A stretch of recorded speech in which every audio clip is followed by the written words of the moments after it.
ان کو ایک خصوصی زندگی عطا کی جاتی ہے.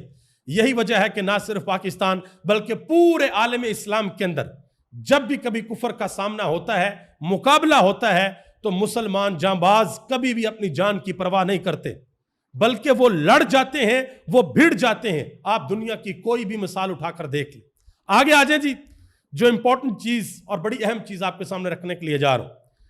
پاکستانی جانباز جب اس مشن کے اوپر گئے تو انہوں نے اپنی آخری وصیت کے اوپر دستخط کیے، اور وہ لمحہ کیمرے نے محفوظ کیا ہے. یہ آپ کے سامنے ہے، آپ دیکھ سکتے ہیں. اور پاکستان نے جو کمال کیا وہ کمال یہ کیا کہ ہندوستان نے جو S-400 روسی ساختہ جو ایئر ڈیفنس سسٹم ہے اس کو پاکستان نے نکارہ بنایا. پاکستان کے شہینوں نے نکارہ بنایا. پہلے ہم نے رافیل کو نکارہ بنایا، اس کی درگٹ بنائی، پھر ہم نے S-400 کی درگٹ بنائی. تو اب روس بھی پریشان ہے کہ بھائی ہمارے ہتھیار بھی انڈیا نہیں چلا پا رہا، فرانس بھی پریشان ہے بھائی ہمارے جٹ بھی انڈیا نہیں چلا پا رہا. بات وہی ہے جو میں نے پہلے آپ کو کہی تھی کہ ہتھیاروں کی بات نہیں ہوتی، بات شاہ سواروں کی ہوتی ہے کہ جو لوگ ان کو چلاتے ہیں وہ کس طریقے سے چلاتے ہیں. ورنہ آج تک رافیل کو کسی نے نہیں گرایا، لیکن پاکستان نے ان کو مار گرایا ہے.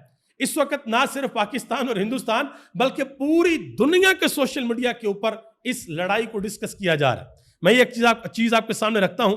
یہ چائنا کے سوشل میڈیا پر ایک صارف نے لکھا، انہوں نے لکھا کہ فرنٹ پر ہندوستان کے اوپر حملے ہو رہے ہیں جبکہ پشت پر جو مجمع ہے وہ انجوائے کر رہا ہے. پاکستان نے جب حملہ کیا تو پاکستان کی عوام اپنی فورسز کے ساتھ کھڑی تھی، پاکستان کے جوان اپنی فورسز کے ساتھ کھڑے تھے، اور آپ یوں کہہ لیجئے کہ اپنی نگرانی میں ہندوستان کے اوپر حملے کروا رہے تھے کہ ٹھوکو ان کو، ہم نے ان کو جواب دینا ہے. انہوں نے ہمارے ساتھ 2 نمبری کی ہے. مشاہد حسین سید نے بڑی اہم بات کی جس وقت پاکستان نے ہندوستان کے اوپر حملہ کر دیا. انہوں نے کہا کہ اب جو امریکہ اور لندن والے سو رہے تھے کہ کوئی بات نہیں ہندوستان کو کچھ نہ کچھ کرنے دو، دیکھ لیں گے کیا ہوتا ہے. انہوں نے کہا کہ جب پاکستان نے ہندوستان کو ٹھوک کر جواب دیا ہے تو اب واضح پیغام چلا گیا ہے کہ پاکستان بھی ہمت اور جرأت رکھتا ہے. اب امریکہ اور لندن سے کالیں آنا شروع ہو جائیں گی، اور وہی بات ہوئی کہ امریکہ اور لندن سے کالیں آنا شروع ہو گئی. اور بھارت کے اندر بھی بیٹھ کر یہ کہہ دیا گیا کہ بھائی پاکستان کی جو فوجی ڈیولپمنٹ ہے وہ بڑھتی جا رہی ہے اور بھارت مزید کشیدگی نہیں چاہتا اور پاکستان کشیدگی کو کم کرے. CNN کے اوپر واضح طور پر بیٹھ کر ایک صحافی نے دعویٰ کیا، انہوں نے کہا جی پاکستان کے تابڑ توڑ حملوں کے بعد بھارت نے امریکہ، سعودی عرب اور ترکی سے درخواست کی ہے کہ وہ سیز فائر کروائیں. یہ ڈونلڈ ٹرمپ کا ٹویٹ ہے، آپ یہ بھی دیکھ سکتے ہیں، جس میں اس نے کہا جی میری بات ہو گئی ہے اور رات میں یہ بات کی گئی ہے پاکستان اور ہندوستان کے ساتھ، اور ہم نے سیز فائر کے اوپر متفقہ فیصلہ کیا ہے. سیکٹری مارکو روبیو کا ٹویٹ بھی دیکھ لیں جس میں وہ کہتا ہے کہ بھائی وائس پریزیڈنٹ JD وینس اور میں نے انگیج کیا ہے جو سینئر انڈین اور پاکستانی آفیشلز ہیں، نریندرا مودی، انڈیا کی طرف سے نریندرا مودی کو، JS شنکر کو، اجیت ڈول کو، اور پاکستان کی طرف سے شہباز شریف کو، اور پاکستان کے آرمی چیف عاصم منیر کو، اور پاکستان کے جو DGIS ہیں عاصم ملک، ان کو، ان 6 لوگوں کو ہم نے انگیج کیا، 3 ادھر سے اور 3 ادھر سے، اور پھر ہم نے سیز فائر کر دیا. لیکن ہندوستان نے پھر سیز فائر کی خلاف ورزی کر دی ہے. اب پتہ نہیں وہ لوگ کیا چاہتے ہیں. اب جو امپورٹنٹ چیز ہے وہ کیا ہے؟ وہ امپورٹنٹ چیز ہے سنتاس معاہدہ.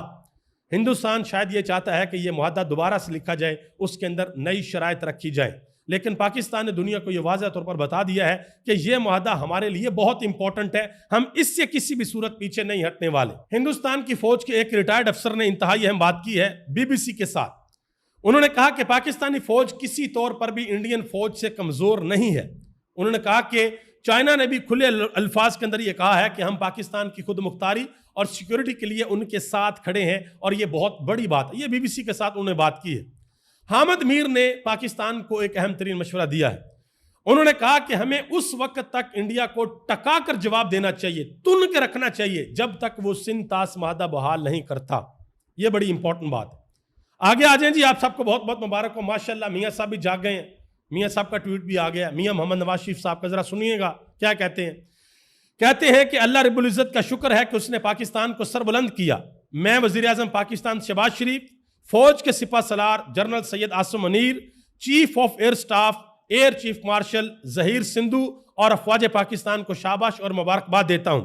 پاکستان امن پسند ملک ہے اور امن کو ترجیح دیتا ہے، مگر اپنا دفاع کرنا بھی جانتا ہے. پاکستان زندہ باد. پھر یہاں پر مودی کا نام نہیں لیا بھائی. اور ایک لائن یہاں پر لکھ دو کہ مودی ہم تم سے ڈرتے نہیں ہیں، مودی تمہیں تمہاری زبان میں جواب دیں گے، نام تو لے مودی کا۔ کب سے قوم آپ کو یہ کہہ رہی ہے کہ مودی کا نام لے، آپ پتہ نہیں مودی کا نام لیتے ہوئے آپ کو ڈر کیوں لگتا ہے؟ یہ بڑی حیرانگی والی بات ہے۔ آگے آ جائیں جی، پاکستان کے اندر سے اہم ترین خبریں ہیں۔ علیمہ خان نے آج ایک بڑا انکشاف کیا ہے۔ انہوں نے کہا جی میں فنڈ ریزنگ کے لیے بیرون ملک جانا چاہتی ہوں اور مجھے عدالت سے پتہ چلا کہ میں اشتہاری ہوں۔ انہوں نے کہا کہ میرا قصور صرف اتنا ہے کہ میں عمران خان کا پیغام پہنچاتی ہوں۔ مزید انہوں نے ان سے پوچھا گیا کہ شہباز شریف نے کہا جی میں نے بیرسٹر گوہر علی خان سے بات کی ہے، فون پر ان کو اعتماد میں لیا ہے۔ تو آگے سے انہوں نے کہا کہ بیرسٹر گوہر علی کیا چیئرمین ہے پاکستان تحریک انصاف کے؟ پاکستان تحریک انصاف کے چیئرمین عمران خان ہے، عمران خان کے ساتھ بات کرنا پڑے گی۔ آج ایک اور پاکستان تحریک انصاف کے رہنما ہے میاں عثمان، ان کو بھی رہا کیا گیا ہے، ان کی سزا پوری ہوگی، ملٹری کورٹ سے جو ان کو سزا ملی تھی وہ پوری ہوگی اور آج ان کو رہا کر دیا گیا ہے، وہ آج اپنے گھر پہنچ گئے ہیں۔ جماعت اسلامی کے جو رہنما ہیں حافظ نعیم الرحمان، ان کے جو امیر ہیں، ان سے آج سوال پوچھا گیا عمران خان کی رہائی کے حوالے سے۔ انہوں نے کہا جی میں پہلے ہی یہ کہہ چکا ہوں کہ عمران خان کو رہا کر دینا چاہیے۔ ناظرین کرام، یہ ابھی تک کی خبریں تھی جو میں نے آپ تک پہنچا دی ہیں۔ آپ سب کا بہت بہت شکریہ۔ پاکستان زندہ باد، پاکستان کے کروڑوں عوام پائندہ باد۔